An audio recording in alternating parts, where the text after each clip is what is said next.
Probably this is one of the most peaceful societies in this part of Norway. I'm quite sure of it. And I think in general what we're trying to do here is run a society which is as normal as possible, because we want to teach them how to be good neighbors when they're enlisted. It's all about this creating good neighbors.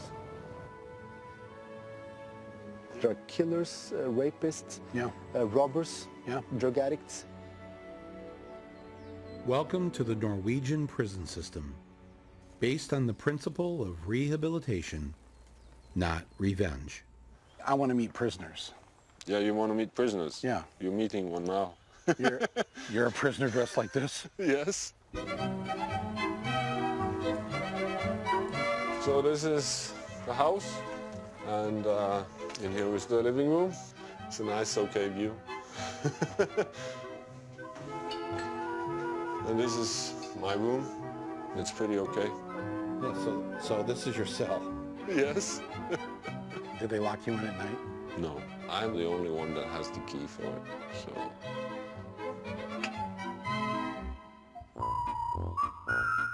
We watch TV, we can play basketball, bicycle, running, swimming, fishing. Wait a minute, what do you mean swimming? You can swim to the other side? that is not allowed. From another side you can swim here, but you cannot swim from here to another side. Because they call escape. You're in prison for murder. Yeah. You killed somebody. Yeah.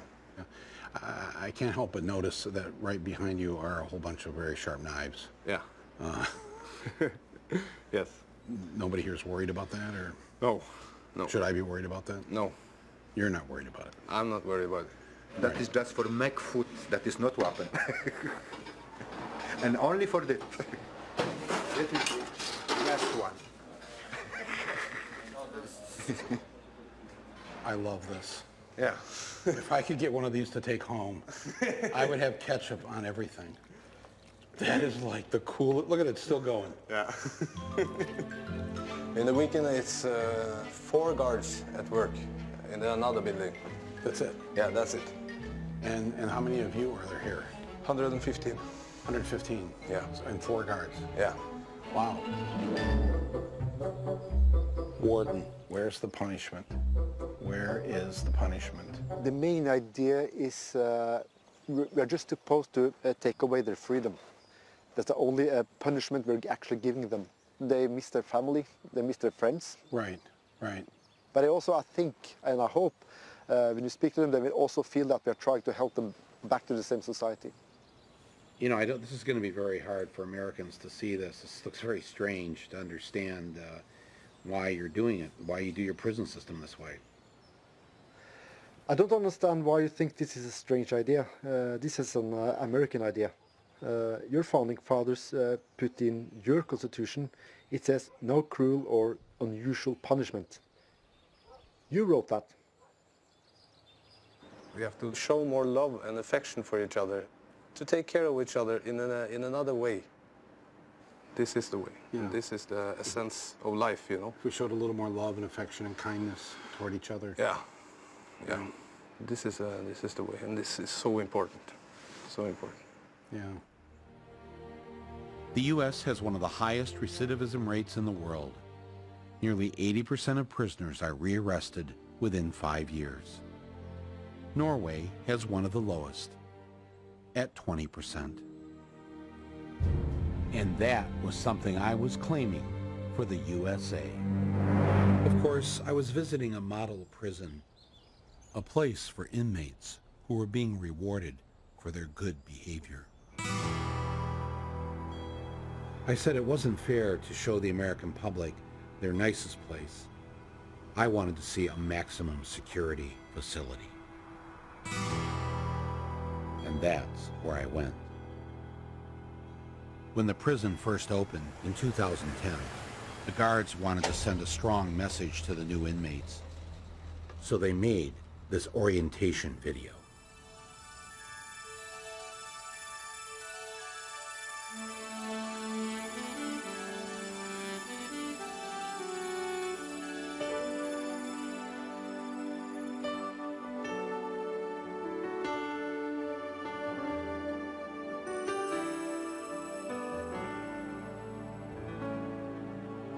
There comes a time when we hear the sudden call, when the world must come together as one. There are people dying, and it's time to lend a hand to live the greatest gift of all. We can't go on pretending day by day that somewhere to make a change. Is that Braille? Braille for the blind? Yeah, for the blindness. Yes. It's art. Modern art. You have modern art throughout the prison here. We are the world. We are the children. We are the ones who make a brighter day, so let's start giving. There's a choice we're making. We're saving our own lives. It's true, we'll make a brighter day, just you and me. How many fights have you been in? I have never been in fights, actually. You don't need a knife to protect yourself with? Oh, no. No. We don't need that. No. Show me your wounds so that now there are times you've been stabbed. Oh, no, never. Never been stabbed? I've never been stabbed. How many times have you been beaten up here by other prisoners? No, never. How many times have you been raped in the shower? Never. This is not going to happen because you got your own shower. Oh, here's the bed. Okay, that's a bed. Yeah. TV. Got the flat screen TV. You got your shopping, you got your clothes, got a fan if you feel hot. I'm painting, and besides that, I'm studying art class, you know. You're taking philosophy class. I'm gonna have exam after summer, so I want to work with community problems and things like that, maybe politics later on, so. That's not a bad idea. Go to prison first, then become a politician. And speaking of politicians, as in Portugal, prisoners in Norway can vote. And in order to get their votes, candidates show up for election debates, televised live from inside the prison. Hvordan i all verden kan du forsvare det som justisminister? Jeg kan ikke forsvare det. I had to keep reminding myself this was a maximum security facility. Here, the inmates have keys too. And this inmate was a murderer. They had Xboxes and a library as nice as any suburban high school library in the U.S. Library is the most popular place in the prison. They even had their own record label and a recording studio.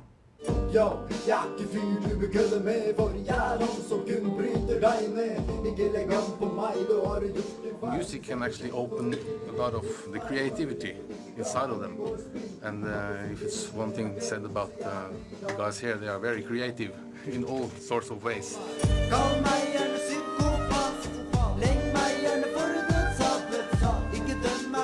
They've got their own laundry, they've got a pantry, and yes, they've got their own knives too.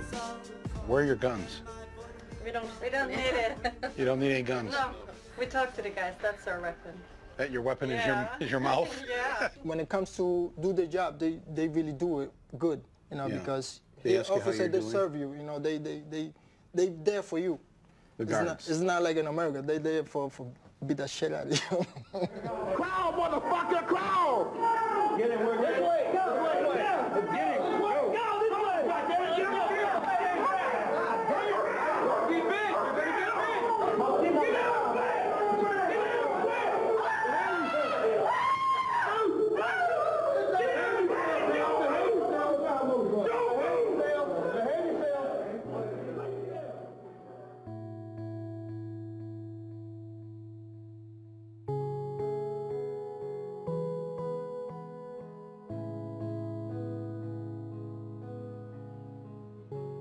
This is Trond Blattman, a plumber by trade.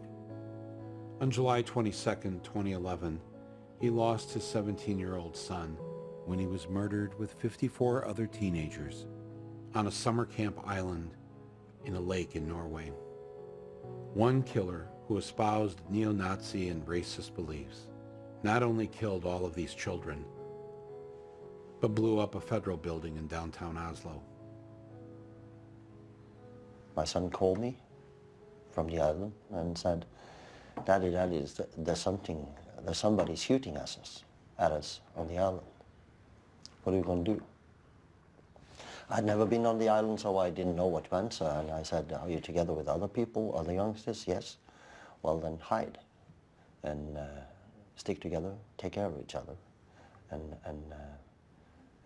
be careful. He called me around 5:20, and he was dead just past 6. Do you wish that your son had a gun instead of a cell phone that day? What I wished that he had done was to swim. Because the ones who swam survived.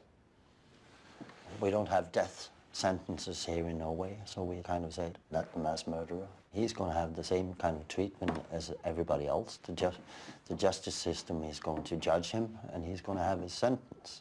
You cared about whether he had a fair trial? Yeah. You? Yeah. You yourself? Yeah. But don't you personally want to kill him? No. If you had the chance? No. If you had the chance? No. But he killed your son. Yeah, but no. You don't want to kill him? No. But he killed your son. Yeah, he killed my son. You wouldn't want but to I don't want to step down on the ladder and say, I have the same right as you thought you had to kill. I don't have the same right. Even though he's just a piece of scum? Yeah, but I know he's a piece of scum, but it doesn't give me the right to shoot him or kill him. So after this horrible act of terrorism, Norway didn't change its system. You don't try to institute a Patriot Act. No. You don't try to take away people's freedoms. No. You're cautiously thinking about arming the police now, but even that is bothersome and worrisome. Why didn't you respond the way we responded after 9/11? Well, let me put it this way. The whole establishment, from the Prime Minister, through the King's family and all of the officials in Norway, all of the press, the media, said, well, let's now take care of Norway. As we have been used to taking care of each other, we take care of Norway. So we stay together, we open our hearts, we open our society. We're going to have more democracy, more freedom of speech, because to lock up wouldn't help us. That would just create more hatred. Forvaring etter straffeloven paragraf 39 c nummer 1 med en tidsramme på 21 år og en minstetid på 10 år, jf. straffeloven paragraf 39 e første og annet ledd.